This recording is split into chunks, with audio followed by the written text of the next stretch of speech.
Hola a todos ustedes que nos siguen en Escarbando.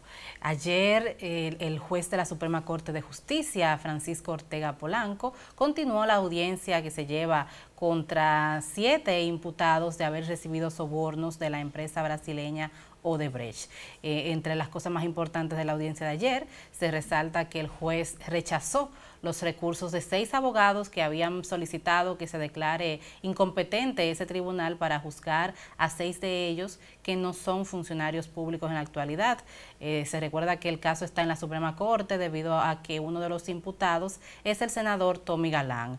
El juez decidió rechazar esos recursos e indicó que debe seguir la audiencia en ese tribunal. También decidió que todos esos recursos que se han interpuesto sean conocidos durante el juicio de fondo. Bueno, nada, ese juicio va a proseguir así, con muchos incidentes, muchos recursos. Lo que alegan los abogados, sobre todo de Jesús Vázquez, es que el juez, con esa decisión que tomó, está violentando un poco el procedimiento. Incluso ellos hablan de llevar las cosas con un reclamo como hasta más allá, hasta el Pleno de la Suprema. Vamos a ver cómo vienen las cosas. Ahora el juez ha dicho también que va a dejar que la Suprema decida, ¿verdad?, si procede esa recusación nueva que le han hecho o de lo contrario para él proseguir con el juicio. Por esa razón lo reenvió sin fecha hasta que se tenga conocimiento de esa decisión para luego poner la fecha de la siguiente audiencia. Ya antes él había apelado a esa misma vía de solución cuando había sido recusado en otras ocasiones, y qué parecido que de nuevo por el Ministerio Público la Procuradora Especial Anticorrupción, Laura Guerrero Pelletier, de nuevo ha dicho que él es un juez íntegro, que nadie ha dicho que el juez Ortega Polanco no sea íntegro. Lo que ellos están reclamando, los abogados, es si él ha hecho buena interpretación y aplicación del derecho, es lo que ellos reclaman. Lo que es natural y normal en cualquier juicio. Si una parte entiende que no se está usando, que no se está aplicando la ley o la justicia como se debe, tiene derecho a reclamar. Eso nadie puede encontrárselo pecaminoso, ni es un ataque personal al juez Francisco Ortega Polanco, que nadie está poniendo en duda su integridad, ni su proceder, su carrera como juez, nada de eso, ni su capacidad. Claro. De hecho, él es autor de libros de códigos con anotaciones y observaciones, de manera que él sabe lo que tiene entre manos. Entonces vamos a ver qué ocurre.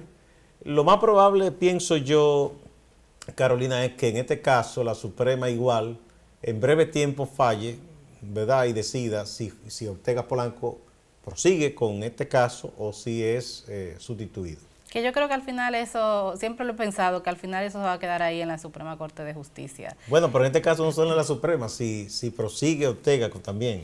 Bueno, ya eso habría que esperar que decide la Suprema. Los abogados de Jesús Vázquez continúan reclamando que se le han violentado sus derechos a su defendido bajo el alegato de que no se le informó de manera formal que estaba siendo investigado. Recordemos que él fue llamado a lo que se denominaban unos famosos interrogatorios, no necesariamente... Entrevistas, ni siquiera interrogatorios. Exacto, entrevistas. Laura Guerrero Pelletier dice que no, que él sabía que estaba siendo investigado y que no tiene lugar su recusación en este momento, pero había que esperar y ese caso yo creo que debe aclararse ahora, porque tenemos que recordar que el Procurador General de la República, cuando dio los primeros nombres, dijo: están todos los que son y son todos los que están.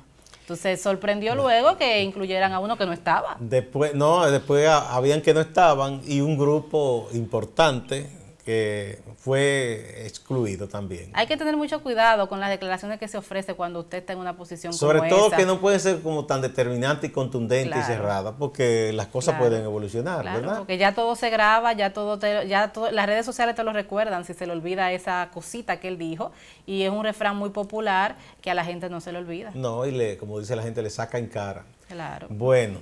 Mira, en el ámbito judicial también está el caso del hombre que está acusado de la muerte de su compañera y de la muerte de 3 hijos de esta, Alexander ¿no? Portoreal. Sí, que le dicen Chaman Chakra. De nuevo, ayer tuvo que ser reenviada, ayer o antes de ayer, reenviado la audiencia porque él se presentó sin abogado.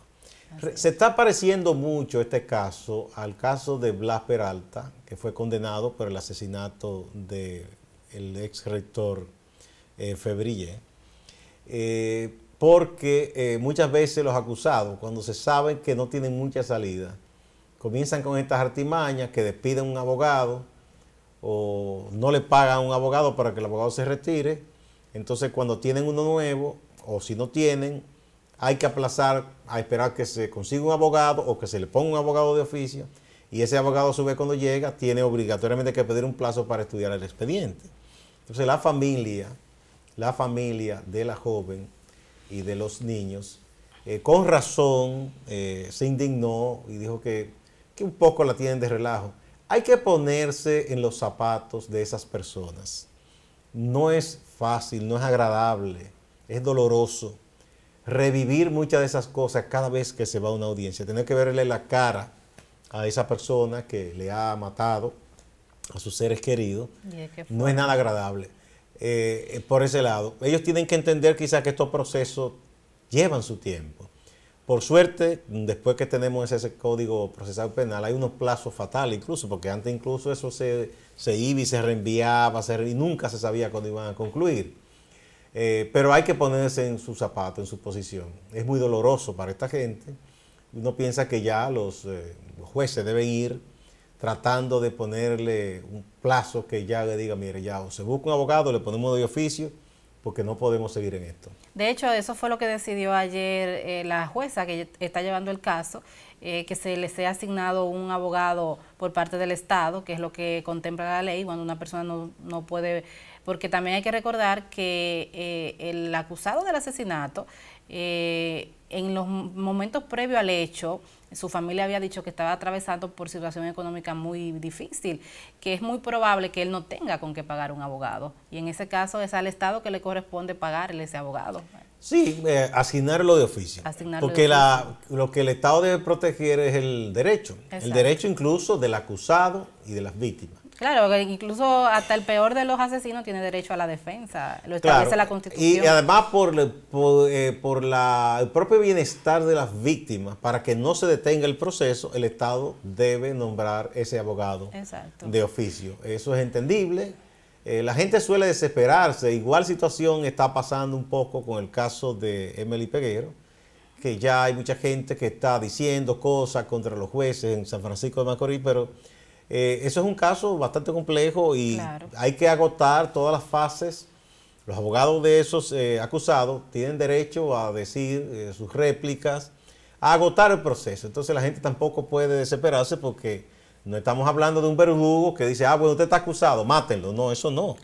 Es igual que el proceder de la policía, que la gente muchas veces tiende a celebrar cuando se mata a un antisocial o a una persona sospechosa, incluso cuando son sorprendidas en flagrante delito, si esa persona, ese delincuente, no se insubordina y de manera peligrosa, no hay por qué matarlo. Para eso hay un sistema de justicia. Está la fiscalía que debe someter a esa persona, y porque no podemos celebrar que se ande matando gente así, porque es verdad que se pueden matar a muchos delincuentes, pero también muchas personas serias, inocentes, confundidas, entre comillas, pueden ser asesinadas también. De hecho, el padre de los 3 niños asesinados ayer, en un momento de ira, luego de que se aplazara la audiencia, dijo que él quería que lo soltaran. Y eso es peligroso porque... Sí, porque es como para tomarse la justicia en su mano, de alguna manera. Claro. Eso no es lo más recomendable. Así es. Vamos a una pausa.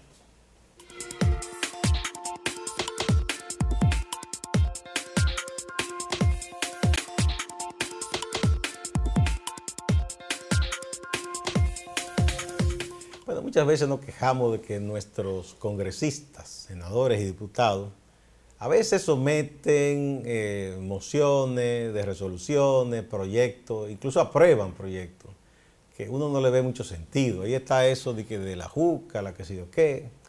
Eso es una cosa que lo que va a hacer de dinero a quienes van a comenzar entonces a traficar ese asunto de manera clandestina, ¿verdad? Porque eso es lo que hace ese tipo de prohibiciones así, que no es lo más recomendable. Hay otra forma de controlar ese tipo de cosas. Pero en este caso hay que saludar que ayer en la Cámara de Diputados se sometieron proyectos de resoluciones que fueron aprobados que son plausibles. Uno de ellos es que en un minuto de silencio en solidaridad con las víctimas del terremoto y de las inundaciones en Haití, es un pueblo vecino, hermano, y eso corresponde a un acto de humanidad que debe hacerse. Recordar, todos somos posibles en un momento dado damnificados, podemos ser, y uno no debe olvidarse de eso. Por más diferencias que existan, por más en momento dado que haya habido algún tipo de diferencia con los vecinos en esta isla, pero no olvidar que la parte humana. Y ahí mismo también se sometió una resolución para reconocer el aporte de Jacques Biot-Renaud. Jacques Biot-Renaud fue un intelectual haitiano, un poeta, que vivió exiliado en República Dominicana y era profesor aquí, y que cuando se le dio el golpe de Estado a Juan Bosch, que vino de la dictadura del llamado triunvirato, y luego hubo la guerra de abril para restituir la democracia, que después se convirtió en una guerra patria cuando sufrimos la invasión de los Estados Unidos, pues Jacques Biot no dudó y tomó las armas, él y otros haitianos que residían aquí, para defender a la República Dominicana. Y eso también hay que reconocerlo, y los diputados ayer aprobaron esta resolución. Qué bueno que se haga este tipo de cosas, porque es bueno resaltar los mejores momentos en las relaciones de los países y los pueblos, y no aquellas cosas que nos separan y nos convierten en antagonistas o a veces en enemigos, que a nada bueno conduce. Claro, y en momentos como este, un país con el que compartimos territorio, hay que brindar la mayor solidaridad posible sin estar llenándonos la cabeza de todas estas cosas que siempre han habido históricamente de odio. Es una situación muy precaria que al ocurrir en un país con la situación de Haití la agrava mucho más. En el día de ayer las víctimas se estaban contabilizando en 17 muertos y cerca de los 400 heridos. Los muertos, según se indica, pueden incrementar porque hay muchas personas en estado de gravedad y muy precaria la asistencia médica. Y personas que han sido dadas por desaparecidas, que no se ha confirmado que han muerto, pero probablemente muchos de esos desaparecidos, así es, desgraciadamente ya estén muertos. Es una situación muy difícil la que está viviendo Haití. El presidente había dicho ayer que estaban evaluando todo el daño en general para poder informar a la comunidad internacional qué tipo de ayuda iban a necesitar. Todavía no se ha producido esa declaración presidencial. Y continúan las lluvias, ¿verdad? Aquí también ha estado lloviendo, ya aquí incluso hay zonas que han quedado un tanto anegadas también, que las autoridades dominicanas deben velar porque las personas que viven en esas comunidades no sufran mayores daños, y si sus tierras o sus casas han resultado también dañadas, deben recibir el auxilio del Estado dominicano, sobre todo aquellas tierras productivas, porque eso es una labor difícil de la gente que vive en la zona rural, que se dedica a trabajar con lo esforzado que es el trabajo de la agricultura o la ganadería, para poder producir esos alimentos que nos llegan a todos y todas a nuestras mesas. Ese es el hombre y la mujer del campo, siempre deben ser reconocidos. Son verdaderos héroes, porque no es fácil mantenerse contra todo, contra viento y marea, muchas veces enfrentando estas eventualidades del clima, ¿verdad? Y con el mismo valor, el mismo entusiasmo, comenzar de nuevo, es una labor que no es fácil. Por lo tanto, debe tomarse en cuenta si hay esos daños y acudir en auxilio de nuestra gente en la zona rural. Hay que destacar que en el ámbito local algunos meteorólogos ayer estaban advirtiendo que ya teníamos 15 días de constantes lluvias, que aunque eran lluvias en su mayoría moderadas, ya estaban los suelos, ya están saturados. Y eso es muy peligroso porque cuando están los suelos tan saturados, cualquier tormenta, cualquier depresión tropical puede provocar inundaciones de consideración. Y ayer se estaba haciendo ese llamado a que se tomaran las medidas del lugar. En el ámbito internacional, el estado de la Florida espera al mediodía de hoy el huracán Michael, categoría 4, que se espera que impactará con mucha fuerza esa zona, y ya ese estado se está preparando para los posibles remanentes y las posibles consecuencias que deje a su paso este fenómeno natural. Sí, dicen que es un huracán muy potente, ¿verdad? Y es en la parte oeste de esa bahía de la península de la Florida, por dentro, por el Golfo de México. Ojalá que los daños no sean tan terribles como se están pronosticando. Esa zona ha sido muy afectada en esta temporada ciclónica. Así es, así es. Ya incluso Centroamérica recibió muchas lluvias, el propio México también. Esos países hermanos también deben recibir nuestro mensaje de solidaridad también en estos momentos en que enfrentan esa situación. Nos mantendremos al tanto con nuestra corresponsal Rosemary Santana, que nos estará informando sobre la situación que vive la Florida. Y los propios servicios también de agencias internacionales y nuestro servicio aquí con la Oficina Nacional de Meteorología. Vamos a una pausa y cuando retornemos vamos con el ámbito internacional.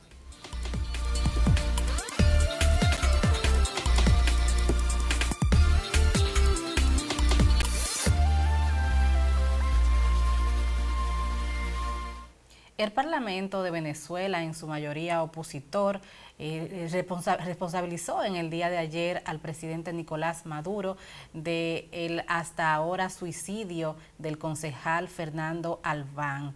Ellos no entienden que se trató de un suicidio, sino de un homicidio, y están responsabilizando al gobierno de Maduro.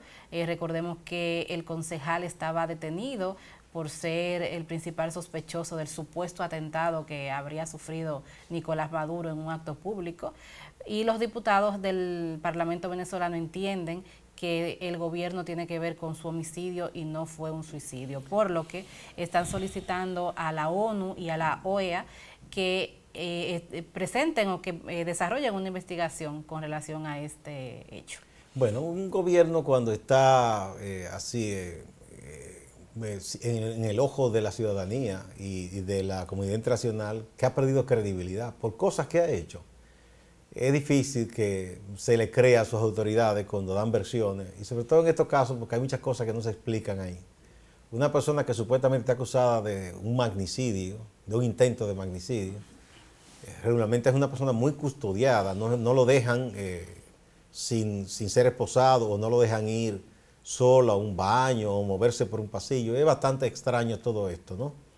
Y con razón su familia y sus allegados pues no cree esa versión oficial y está exigiendo que se investigue. Han surgido informaciones que él había dicho a su familia que se le quería obligar a que él firmara una especie de declaración ya previamente escrita por las autoridades, en la cual culpaba a personas conocidas de la oposición de Venezuela en ese supuesto complot para matar a Nicolás Maduro. Hay que recordar que Nicolás Maduro estaba en un acto, sonaron unas pequeñas explosiones, dicen que de unos drones, un dron, pero no pareció que fueran estallidos como de una bomba grande ni nada, y hay que ver que ahí salieron corriendo todos esos soldados. O sea, todo esto parece una mascarada, parecía un teatro, y después de ahí pues se desató una represión contra mucha gente en Venezuela. Cada día más es un gobierno que cuenta con menos credibilidad, a pesar de que todavía hay mucha gente que lo apoya y dice que eso es una revolución, que Nicolás Maduro es un revolucionario. Bueno, pero entre la crisis económica y esa crisis política, la situación venezolana cada día está peor. Ojalá que esa familia reciba algún consuelo, ojalá que de verdad se permita una investigación objetiva, pero lo vemos muy difícil.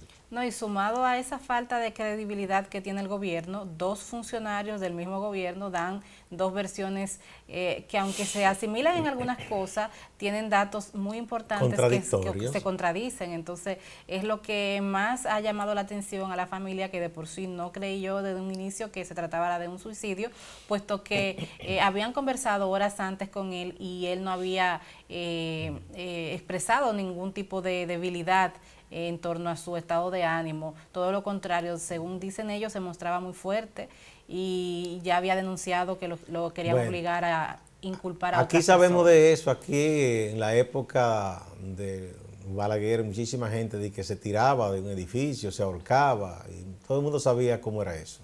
O sea que esos cuentos ya mucha gente no los cree.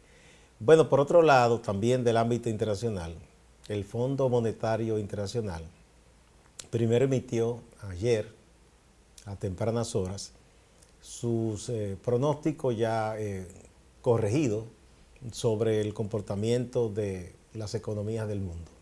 A nivel global, están pronosticando que va a crecer menos y en muchos aspectos va a decrecer. Y culpa de esta situación a la guerra económica que ha desatado el gobierno de Estados Unidos, no solo con China, sino con varios países que eran aliados, ¿no?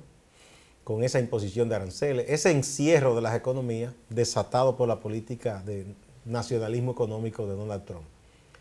Hoy ya que están en Indonesia, los directivos del fondo han advertido de que esa guerra comercial es muy dañina y que se está con eso, y lo dijo la señora Christine Lagarde, que es la directora general del fondo, se está dañando el comercio internacional y que eso no hará bien para ningún país, aunque en principio se piense que es positivo. Y por otro lado, el representante de Europa ha dicho que esas guerras comerciales son estúpidas. Pero se insiste en eso, mucha gente cree en este asunto de pretender que encerrando a los mercados le va mejor a un país, y a la larga se sabe que terminan perdiendo esos países, la ciudadanía de esos países termina perdiendo con este tipo de política económica de encierro. No, y lo peor de todo es que ninguna de las partes ha hecho ningún esfuerzo por ceder. Cada quien quiere mantener sus posiciones y cada quien quiere tener control, sobre todo. Nadie quiere que la otra parte le tumbe el pulso. Y es lo más complicado en este tipo de situaciones porque no se ve una salida, porque cada quien quiere tener su mejor. Bueno, porque si usted parte del hecho de que el presidente Trump dice como que es un privilegio hacer comercio con Estados Unidos, el comercio no es una cuestión de privilegio, se supone que ambas partes buscan ganar, o sea, y ahí no hay un asunto de sentimiento patriótico ni nada, es un asunto de interés económico y del dinamismo del comercio en sí mismo. Entonces, usted tiene que tratar de ver las cosas con racionalidad. No es un problema sentimental de que este me cae mal y no quiero hacer comercio con este. Por ejemplo, mucha gente aquí que dice, cierren la frontera. Pero Haití es un socio comercial de nosotros importante, que cada año nos deja más de $1.000 millones. Entonces, claro, tonto sería que nosotros cerremos ese comercio. Nosotros le vendemos mucho más que lo que le compramos a Haití. Entonces, claro, es tonto. Eso es lo que hay que hacer, tratar de formalizar, regular, pero no de una manera que se mate ese comercio. No, y que ese mercado binacional que se apertura 2 veces por semana genera miles de millones de pesos y genera muchísimos empleos. Y ese es el informal, porque el formal también, exacto, que envía mercancía por avión, por barco, ahí hay mucho dinero de por medio. Y genera muchísimo empleo también, y sobre todo a esa zona fronteriza de ambos países tan empobrecidas. Claro, que vive de eso, vive de ese intercambio. Pero igual ocurre en la frontera de México con Estados Unidos, la de Estados Unidos con Canadá. Eso en todas partes es así, pero hay gente que todavía no acaba de entender. Entonces, ahora hay esta ola mundial de que los países deben encerrarse, ese neonacionalismo, que ya se practicó en el pasado y los resultados no fueron buenos. Hubo guerra, hubo muchas cosas. Entonces, ahora se insiste. Hay gente inclusive aplaudiendo esa locura del sujeto Bolsonaro de Brasil.